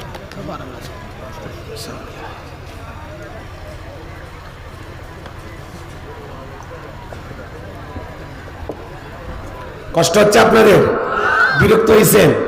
একটু মনোযোগ দেন। তাহলে আমার রিজেক যতটুকু আল্লাহ তাআলা ফসলের জমি থেকে ঘর পর্যন্ত পৌঁছায় দিবেন ততটুকুই আমার প্রাপ্য ছিল। 2-1 দানা যদি নষ্ট হয়ে যায়, 2-1 মণ যদি জমিতে পড়ে যায়, ওটা আমার রিজেকে ছিল। আর ওইটা নিয়ে আমি কখনো আফসোস করব? মনে থাকবে তো ইনশাআল্লাহ? সেটা যে কোনো ফসলের ক্ষেত্রে হোক, ঠিক আছে তো? এবার শোনেন, পয়গম্বরের উটদুম বা ছাগল যেগুলো ছিল সব মরে গেছে, একটা বেঁচে নেই। এরপরে আইসা বলে রাখালের সুরত নিয়ে, ও পয়গম্বর উটদুম বা ছাগল যা ছিল সব তো শেষ, একটা বেঁচে নেই। পয়গম্বর ডেকে বলে, এতদিন এগুলো থেকে আল্লাহ তাআলা অনেক উপকার নেওয়ার সুযোগ আমাকে করে দিয়েছে, এগুলো মারা গেছে, আমার কোনো আফসোস নাই, এজন্য আমি মন খুনুন না, আমার মনটা খারাপও না, আমি আল্লাহর শুকরিয়া আদায় করে পড়ছি আলহামদুলিল্লাহ। একটু জোরে বলেন, কি বলেছে? আর আমরা একটা ছাগলের বাচ্চা মারা গেলে 3 দিন শোক পালন করি, কথা কয় না। আমার গ্রামের এক লোক গরুর বাছুর হইয়াই মারা গেছে, বোঝেন তো নাকি? গাভীর পেট থেকে কি বের হয়? বাছুর। ওই বাছুরটা হইয়া কি হয়েছে? মারা গেছে। চাচা লঙ্গি কোন জায়গা তুলে দৌড়াচ্ছে আমি আর ওটা বললাম না, আপনারা বুঝে নেন, কথা বুঝছেন? একেবারে চাচা বর্ডার লঙ্গি তুলছে, তুলে যাইতেছে। আমি তখন বলে চাচা মিয়া কই জানি ভাবে, তখন বলতেছে সেই কথা বলিস না বাবা, আল্লাহর চোখ নেই। জোরে কর নাউজুবিল্লাহ, আর একটু জোরে কর নাউজুবিল্লাহ। আমি তখন বলে চাচা মিয়া ঘটনা কি হয়েছে খুলে কন তো। তখন বলতেছে আমার গাভীর বাছুর হয়েই মারা গেছে। তখন আমি বললাম চাচা আমি এই যে ছোট একটা বিপদ দিয়ে আল্লাহ বড় বড় বিপদ থেকে আপনাদেরকে আল্লাহ তাআলা হেফাজত করতেছেন। এই যে একটা বাছুর মারা যায়, মুরগি মারা যায়, একটা ছাগল মারা যায়, এগুলোর দ্বারা আল্লাহ তাআলা পরীক্ষা নেন, কথা কয় না? আল্লাহ কি নেয়? পরীক্ষা নেই। আপনি এত হতাশ হয়েছেন কয় আল্লাহ বাছুর না মারে আমাকে মারলো না কেন? তখন আমি বললাম চাচা মিয়া বাছুর মারাতে যে খেপা খেপছেন, আপনারে মারলে তো আজরাইলের নামে থানায় মামলা দিতেন, কথা কয় না কেন? এরকম সমাজে আছে না নাই? বাজান গো, এরপরে আল্লাহর পয়গাম্বরের সন্তান যারা ছিল মারা গেল। এইবার এসে খবর দেওয়া হলো ও পয়গাম্বর তোমার সন্তান যারা ছিল মারা গেছে, বেঁচে নাই। আল্লাহর পয়গাম্বর ডেকে বলে এতদিন এই সন্তানগুলো আমার ছিল, আল্লাহ তাআলা আমার সন্তানগুলোকে আমার কাছে রেখে দিয়েছিলেন, তাদের সমস্যা হয়েছে, এতে আমি আফসোস করব না, মন খারাপ করব না। আমি আল্লাহর শুকরিয়া আদায় করে পড়তেছি আলহামদুলিল্লাহ, জীবন মৃত্যুর মালিক আল্লাহ, আল্লাহ দিয়েছিল আল্লাহ নিয়ে গেছে, এতে আমার আফসোস করার কিছুই নাই, কথা বলেন ঠিক কিনা? জীবন মৃত্যুর মালিক কে? আমাদের অনেকেরই বাচ্চা কাচ্চা থাকে, সন্তান জন্ম নিয়ে মারা যায়, আমরা হা হুতাশ করি, আছে না নাই? অনেক মা বোনেরা বিলাপ করে কান্নাকাটি করে বলে আল্লাহ দিলু তেলিলু গে, আছে না? না আছে? কারণ মা বাবা যদি মারা যায়, অনেক মা বোন আছে বিলাপ করে কান্নাকাটি করে, আছে না? না মারা গেছে মনে করেন জিগরের কাছে বাজা, এখান থেকে অটো ভ্যানে চড়ে যাচ্ছে আর মানে এমন কায়দায় কান্নাকাটি করতেছে, পুরো রাস্তার মানুষ জানতেছে যে কেউ একজন মরছে, কথা কয় না ভাই? রাগ করতেছেন? দেখবেন মা বাবা, এদিক খেয়াল করেন, অনেকের মা বাবা মারা যায়, আমাদেরও মা বাবা একদিন মারা যাবে, দেখবেন মহিলারা বিলাপ করে কান্নাকাটি করে, বাবা সেদিনই আমার বাড়িতে গেছিল, নানান ভাবে কান্নাকাটি করে, আমার হাতের পিঠা খাইয়া বলে কি যে মজা হইছে রে, আমার বাবা কোনদিন এই কথা বলবে না, আছে না? না বাবা আমাকে একটা নতুন খাট কিনে দিতে চাইছিল রে, বড় ভাই বলে কান্দিস না, আব্বা মরছে কি আছে, আমি খাট কিনে দেবো, কান্দেও আবার বান্ধেও, কথা কয় না কে? আছে না? নাই? এভাবে বিলাপ করে কান্নাকাটি করা জায়েজ নাই। শোনেন, বিশ্ব নবীর প্রিয়তম স্ত্রী আম্মা জান খাদিজাতুল কুবরা রাদিয়াল্লাহু তাআলা আনহা মারা গেছে, একটু শোনেন আমার ভাইয়েরা, নবীজির প্রিয়তম স্ত্রী মারা গেছেন, নবীর চারটা কন্যা সন্তান, 3টা কন্যা সন্তান জোরে জোরে কান্নাকাটি করে, চোখে পানি আছে, জবানে কান্নার আওয়াজও আছে। হযরতে ফাতেমা কান্না করে, জবানে কোনো আওয়াজ নাই। আমার নবীর চোখেও পানি, প্রিয়তম স্ত্রীকে হারাইয়া ফাতেমার চোখের পানি দেখা আমার নবী ডেকে বলে মা এদিকে। ফাতেমাকে ইশারা দিয়ে কাছে ডাকলেন, ডাকার পরে জিজ্ঞাসা করেন মা আমার 3টা মেয়ে কান্নাকাটি করে, ওদের কান্নার আওয়াজ শোনা যায়, তুমি কান্না করছো মা, তোমার কণ্ঠে কোনো আওয়াজ নাই। ভালো করে বুঝবেন, হযরতে ফাতেমা কান্নাকাটি করে, জবানে কোনো আওয়াজ নাই। মা বোন যারা বৈশা বৈশা আলোচনা শুনতেছেন, মা আপনার মা মারা যাক, বাবা মারা যাক, আত্মীয় স্বজন যেই মারা যাক, স্বামী মারা যাক, আপনি কান্না করবেন ফাতেমার মতো, চোখে পানি বের হবে, জবান দিয়া কোনো অহেতুক আওয়াজ বের হবে না, কথা বলেন ঠিক কিনা? কি খায়া মরছে, কোন দিন আসছিল বাড়ির বেড়াবা, এগুলো ঘটনা কইরা অনেক মহিলা দেখবেন কান্নাকাটি করতে করতে কাপড় কোন দিক যা তাও টের পায় না, হাজার হাজার মানুষ এসে বেপর দেয় ওরে দেখে, কথা কয় না? ও পাগলি খালি কান দিলে হবে। রাগ করতেছে? মন খারাপ করেছে। বিশ্ব নবী ডেকে বলে, মা ফাতিমা, তোমার মা খাদিজা ইন্তিকালের পূর্বে আমার কাছে বলে গেছি, আমার চারটা কন্যা সন্তান আছে, আমার 4 মেয়ের মধ্যে ফাতিমা যেন আমার গোসল করাইয়া দেয়। সুবহানাল্লাহ বলে। আমার অন্য কোন মেয়ে যেন আমার গোসল না করাইয়া দেয়, আমার ফাতিমা যেন আমাকে গোসল করাইয়া দেয়। ও মা, তোমার মা মারা গেছে, যাও যাও তুমি তোমার মায়ের জন্য গোসল করাইয়া দাও। হযরতে ফাতিমা আম্মা জান খাদিজাতুল কুবরা রাদিয়াল্লাহু তাআলা আনহাকে গোসল করাইয়া দিলেন। আম্মা জান খাদিজা ইন্তিকালের পূর্বে কবরের ভয়ে আমার নবীকে ডেকে বলেন, নবী, দীর্ঘদিন আপনার সংসার করলাম, হঠাৎ করে না জানি কোন দিন বিদায় হবে, কোন দিন আমি মারা যাই নবী জানি না। আমি আপনার কাছে কয়েকটা জিনিস চাইব নবী গো। আমার ইন্তিকালের পরে 1 নাম্বার আপনার একটা জুব্বা আছে নবী গো। ও নবী, এই জুব্বাটা দিয়া আমার কাপড়ের কাপড় বানায়া দেবেন। ও নবী, 2 নাম্বার দাবি, আপনি নিজে জানাজার ইমামতি করবেন, আমার কবর একটু গড়াগড়ি দিবেন। 3 নাম্বার দাবি গো নবী, যতক্ষণ পর্যন্ত কবরের সলজব না হবে ততক্ষণ পর্যন্ত আপনি আমার কবর থেকে সরে আসবেন না। হযরত খাদিজাতুল কুবরা রাদিয়াল্লাহু তাআলা আনহা কেমন ভাগ্যবতী রমণী, যেই নারীটাকে আসমানের মালিক আল্লাহ সালাম দিয়েছিলেন। সুবহানাল্লাহ বল। সে আম্মা জান খাদিজা কবরে যাওয়ার সময় বড় ভয় করে। মা বোন যারা আলোচনা শুনতেছেন, মা একটু মনোযোগ দিয়ে শোনেন যে কথা বলতে চাচ্ছিলাম। আম্মা জান খাদিজার ইন্তিকাল হয়ে গেল, নবীজির কাছে যা যা চেয়েছিলেন আমার নবী ডেকে বলে, মা ফাতিমা, আমার এই জুব্বাটা তোমার মাকে গোসল করায়া দাও, দাও পড়াইয়া দাও। হযরতে ফাতিমা আম্মা জান খাদিজাতুল কুবরা রাদিয়াল্লাহু তাআলা আনহার গোসল করাইয়া দিলেন। নবীজির জুব্বা শরীরে কাপনের কাপড় বানায়া পরাইয়া দিলেন। আমার নবীজি নিজে জানাজার ইমামতি করলেন, কবরের ভিতরে ঘোরাঘুরি করলেন। লাশটা কবরে রাখার পর আম্মা জান খাদিজাতুল কুবরাকে কবরে রাখার পর কবরে মাটি দেওয়া হলো। সাহাবা ইকরাম একে একে চলে যায়, ডেকে বলে, নবী আপনি কি যাবেন না? আমার নবী ডেকে বলে, যাও যাও তোমরা চলে যাও, আমি আমার খাদিজার কাছে ওয়াদা দিয়েছি যতক্ষণ পর্যন্ত কবরের সলজব না হবে ততক্ষণ পর্যন্ত আমি কবর থেকে সরতে পারবো না। আমার ভাইয়েরা, আমার নবী আম্মা জান খাদিজাকে বড় ভালোবাসতেন, আম্মা জান খাদিজাও রাসূলকে বড় ভালোবাসতেন। কোনদিন নবীকে না খাওয়ায়া নিজে খাবার খাইতেন না, বলেন সুবহানাল্লাহ।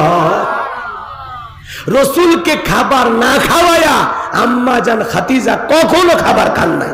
সুবহানাল্লাহ। এমন বউ কি এখন পাওয়া যায়? এমন আদর্শের নারী কি এখন আছে?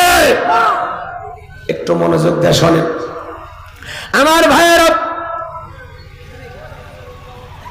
আসমান থেকে ফেরেশতা আসে না, অনেকটা সময় অতিবাহিত হয়ে যায়। জিবরাইল এসে বলে, নবী আপনি কেন দাঁড়িয়ে আছেন? আমার নবী ডেকে বলে, জিবরাইল আমি আমার খাদিজার কাছে ওয়াদা দিয়েছি কবরের সলজব না হওয়া পর্যন্ত আমি এখান থেকে যাব না।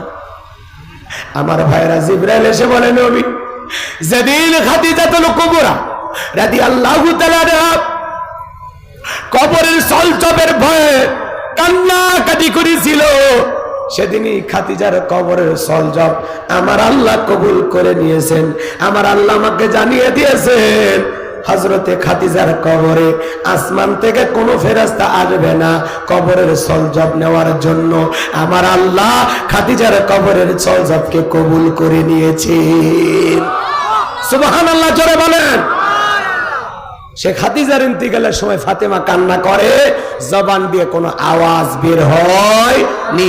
মা বোন যারা বসে আলোচনা শুনতেছেন, মা কেউ যদি মারা যায় খবরদার বিলাপ করে কান্নাকাটি করবেন না। আল্লাহ মা বোনদের হেদায়েত দান করে, জোরে বলেন আমিন।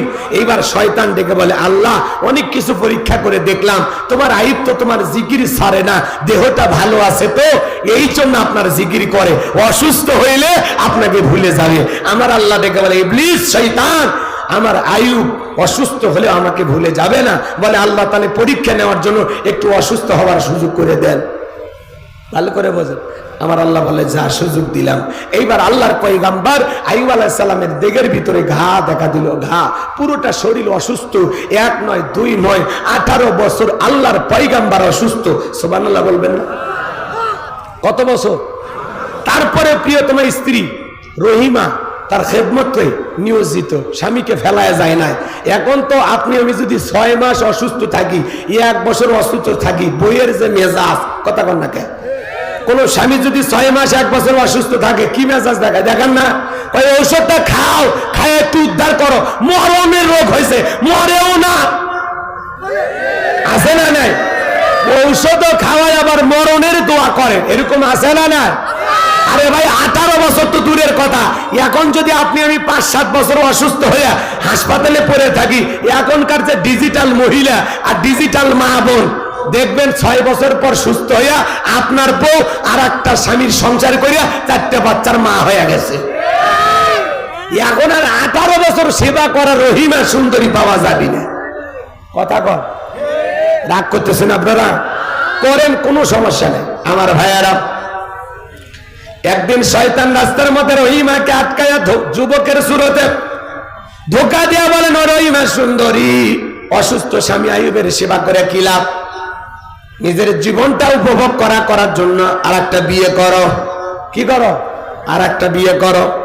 এই কথা শোনার পর পয়গম্বর স্ত্রী যা বলে, স্বামী আমার, রাস্তার মধ্যে একটা যুবক আমাকে ডেকে বলে, অসুস্থ স্বামীর সেবা করে কি লাভ, তুমি আরেকটা বিয়ে করে নাও। এই কথা স্বামীর কানে যা পৌঁছায়া দিলেন, আল্লাহর পয়গম্বর আইয়ুব আলাইহিস সালাম ডেকে বলে, বিবি রে, ওইটা কোনো যুবক না, ওইটা হলো ইবলিস, শয়তান।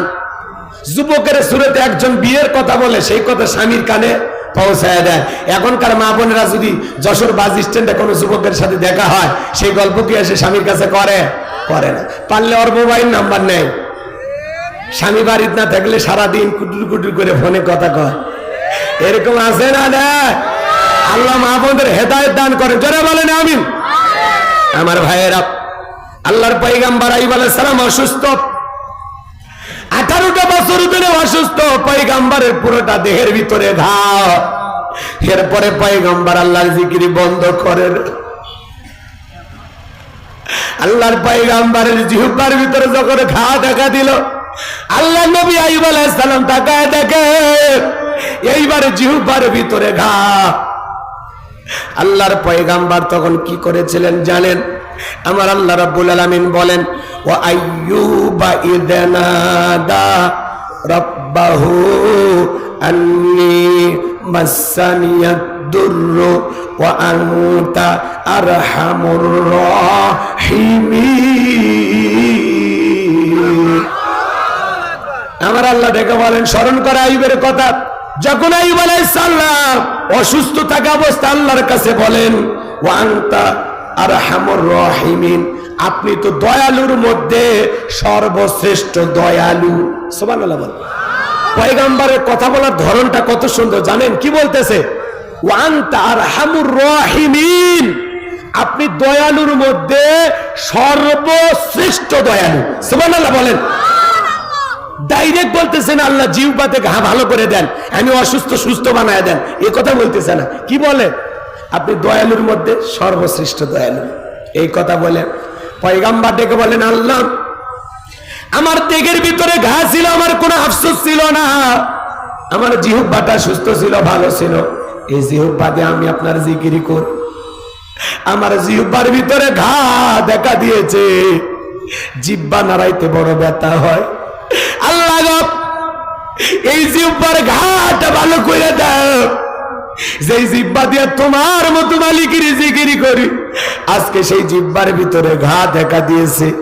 আল্লাহ গো, তুমি দয়ালুর মধ্যে সর্বশ্রেষ্ঠ দয়ালু। যেই জিহ্বা দিয়া তোমার জিকির করি, অন্তত আমার সেই জিহ্বাটা তুমি ভালো রাখো। আজকে আমি সুস্থ আছি, আল্লাহর জিকির তারপরেও জবানে আসে না। হাদিস শরীফের ভিতরে আছে, যে জিহ্বাটা আল্লাহর জিকিরে সবসময় ভিজা থাকে, ওই জিহ্বাওয়ালা মানুষ কোনোদিন জাহান্নামের আগুনে জ্বলবে না। বলেন সুবহানাল্লাহ। আমার ভাইয়েরা, আল্লাহ তাআলা আসমান থেকে জিবরাইলকে পাঠিয়ে দিলেন, হে জিবরাইল, আমার বন্ধু আইয়ুব পরীক্ষায় পাস করেছে। আল্লাহু আকবার বল। যা যা আমার পয়গম্বরের জন্য গোসলের পানির ব্যবস্থা করে দি। পয়গম্বর পা দিয়ে আঘাত করলেন, পানি বের হয়ে আসলো, সেই পানি দিয়ে গোসল করলেন। আগের চাইতে আল্লাহ রাব্বুল আলামিন আগের চাইতে বেশি সৌন্দর্য আইয়ুব আলাইহিস সালামকে দান করলেন। বলেন সুবহানাল্লাহ। ধন দৌলত টাকা পয়সা যা কিছু সবকিছু আল্লাহ তাআলা আগের মতো দ্বিগুণ বানায়া ফেরত দিলেন। বলেন সুবহানাল্লাহ।